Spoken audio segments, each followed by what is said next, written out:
without any further ado, I will give the stage to you, Christian, if you will. And please introduce the topic. And you have, I think, yep, there's a pointer in there.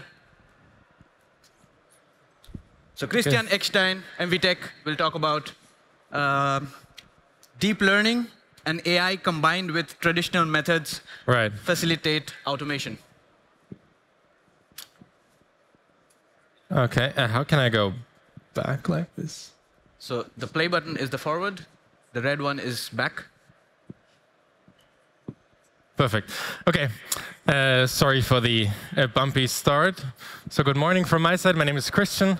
I'm from MVTec, and I'm from product management. And I'm responsible as a product manager for the deep learning tool. So just a few words for those who don't know us, what we do. So we are MVTec, that's machine vision technology, and we are the #1 software manufacturer worldwide that purely develops machine vision software. We have 5 offices around the world. We are based in Munich, but have an office in China, in the US, and in Boston, and some more. We sell our products through our partners, 28 partners in 40 locations around the world. And a few words on our products. So we have 3 main products. The first one is Halcon. Halcon is your machine vision library. That's the toolbox for the professional that contains everything the machine vision professional needs, from barcode reading, OCR, to deep learning. We've been filling this product for 25 years with machine vision technology, and it's becoming better every year. The second product is Merlik. That's the easy-to-use software that gives access to a new category of users. So it does not require programming. It's very easy to use. You just configure your machine vision solutions and then deploy them. And the third one, this is my product. That's the deep learning tool, and that's a data pipeline management tool for deep learning. Right. So and that's all the promotional part of this talk. So hopefully this is going to be interesting for you now. So today I want to talk about machine learning. Another question is, what is machine learning? So this cartoon says, so this is your machine learning system. Yep, you just pour the data into this pile of linear algebra and then collect the answers on the other side. But what if the answers are wrong? Well, you just stir the pile until they start looking right. So maybe this is how machine learning or deep learning looks like. So what we learn from this cartoon is that machine learning consists of 2 components. That is data. So that's what the guy pours into. And algorithms. So that's the math that the data goes into. So let's say you have a machine vision system, and the answers do start looking right. You reach your, let's say, a 90% accuracy. But what do you do then? You want to go closer to the 100. So you have 2 options. You can either touch the data, or you can touch the algorithms. So what do you do to go from those 90% to 100%? And the traditional approach has been to use better math, to use better algorithms. So what you see on this plot is, the top level one, accuracy, so basically the quality of the result of a deep learning system plotted against 2 measures of complexity. So basically, if you go up and to the right, it becomes more complex. But if you go up, it also becomes more accurate. And in the top left, you can see AlexNet. That's basically the first deep learning network in 10 years ago, in 2012, that started this whole hype. And from there, you can see we've really come a long way. And in the beginning, we went up. But then we had to start to go to the right. So that means about now, if you want to go 5% up in quality on the same data set, you have to increase the complexity of your deep learning network 4 times. And that means you need more computational power, more memory, probably a higher heat signature. And we in industrial machine vision actually want to do the opposite. We don't want big graphics cards on the shop floor. That's usually not an option. So what we want to do is shrink the hardware, shrink the cost of the hardware, shrink the heat signature. So if upping complexity is not an option, usually, what else can we do? And I want to jump to a case study, just an example to show what we did with one of our customers. And this is a really interesting industry. That's the seafood industry. And I want to tell you about their challenges. So what they do is, these people, they have to cut salmon. And this is done in very remote areas. So they work out at sea or maybe in northern Canada, so very far away. And it's very hard to find good people, qualified people to do this work, because this is not easy. And look at what they're wearing. They're wearing earring protection, gloves. Those rooms are very cold because the seafood deteriorates so quickly. So this is a really hard job. So what the seafood industry really struggles is to find qualified people to do this, and they want to automate as much as they can for obvious reasons. And we have several customers in this area. So what they want to do is they want to reduce the labor dependence. They want to increase utilization. So I think they went up from about 60% of using of the fish to about now 80%. So they now only throw away about 20% of the fish. And they want to find defects.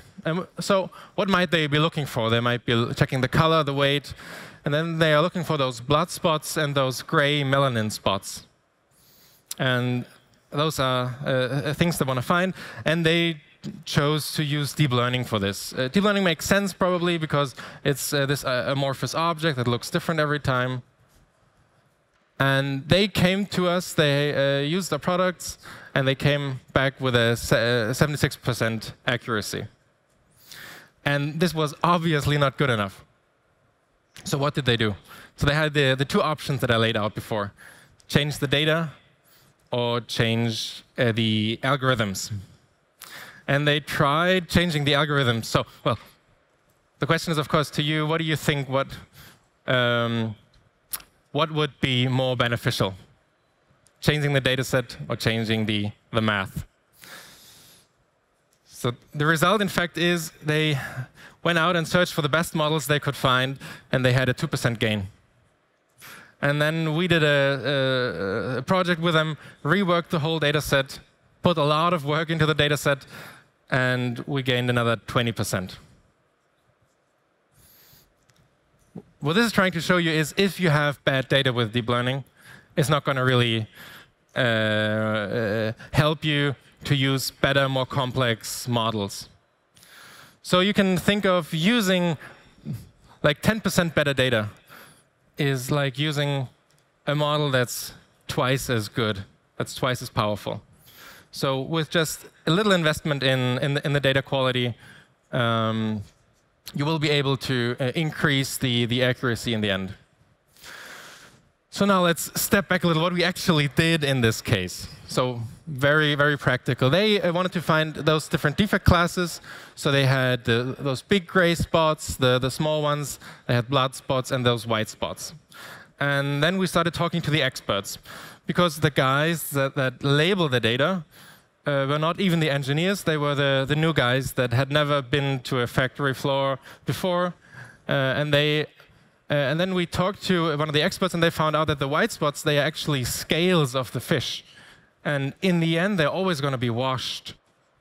We will never find scales on the fish again. So we just removed all of the images with white spots. It's just not required. Then we asked about the blood spots. Is it really important to differentiate between big and small? And they said, well, no, the small ones are actually fine. Don't worry about them. Same with the gray spots. It doesn't really matter if it's a big one or a small one. They always have to be removed. So in the end, we came down to just a two-case problem. It's just good and bad fish. So this was a very easy way to talk to the experts, rework the whole data set, and then get a huge gain in data quality or in the accuracy in the end. But to be honest, what we also did is we looked at all the data, or we had a company look at all the data, and they reworked the whole data set. And this took really a long time. Well, this is more or less a stereotype by now. This is from The Economist that I read every week. So they had an article in 2020 about this. All the bluish parts show you the percentage of time that you spend on a typical deep learning project with data. So about 80% roughly, you will just, of the money you invest in a deep learning project, you will spend on data. And I just talked to the guy from Zebra, and he said, people suck at labeling. They are really bad at it usually, because they're not the experts. They are usually the cheapest people you can find, because it's so expensive to do. So what can be done about this problem? If data is so important, but it's so expensive, what's the alternative? So now let me use the few minutes remaining to talk about what to do about expensive data. And here are 3 ideas. I think that's not all the ideas that you can have, but 3 ideas that we want to offer. So first, what you need to do is streamline your data processes. So since data is expensive, you have to have tools that make it as efficient as possible. This is an example from my product, from the deep learning tool. Here for segmentation, it's a feature we call smart labeling. So you just draw a rectangle around the object that you want to segment, and it automatically segments the object. And if it doesn't work properly, you can adjust it manually. So this really makes segmentation possible. So usually it's just too expensive to label. It's just too much work. But tools like this can make it feasible. Same with OCR. Here we do OCR labeling. We are training the location of where the text is. And here, I'm not sure if you can see it, but it automatically enters the text. So the user doesn't have to label the individual characters for retraining. So it's automated in this case. So that's one idea. Make sure that your data processes are as efficient as they can be. The second idea is to use less data. And here the obvious answer is to use more unsupervised methods. So that means that you only need good image for training. Some call it anomaly detection. So here you just take images of the good part, use them for training. You just need a few images with bad parts for validation. And you traditionally have been able to find structural anomalies like printing errors or unknown objects or scratches, things like that. And now we added a new technology. So this is really super new. You can see it at our booth. That's just over there. It's also able to find logical anomalies. So we call that global context anomaly detection. So it looks as the image much more as a human would look at the image. So it can actually register if a part is in the incorrect place, if it's rotated the wrong way, or even if there is a part on the left, there should also be one on the right. So it takes the whole image into consideration and not just a very localized anomaly. So it's a really huge step towards how we as humans evaluate problems in the whole context. So what this can do is it can detect anomalies in this global context. So it can do completeness checks, defect inspection. So here in the image you can see in this configuration it would expect there to be a wire. So logically there should be a wire because it was trained to find a wire like this. So you can have different configurations of those parts. And in this specific configuration, the wire is missing. And it highlights this wire as an anomaly.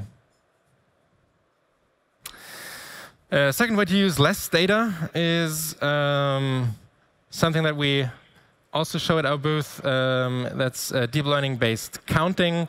So here you just have to label one object in one image, and it just takes a few minutes for training time.